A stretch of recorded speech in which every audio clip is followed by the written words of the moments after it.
Hello, welcome to Do It Yourself channel. Today I will show you how to remove clock from our lock screen in Samsung Galaxy S22. Right now, when we go to our lock screen, we have our clock visible right here. And we want it gone. How to remove it?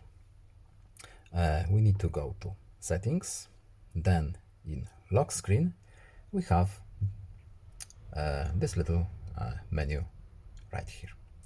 And we can change quite a bit of our lock screen. For example, to remove anything that is visible here, we just need to tap this red minus here, and now it is gone.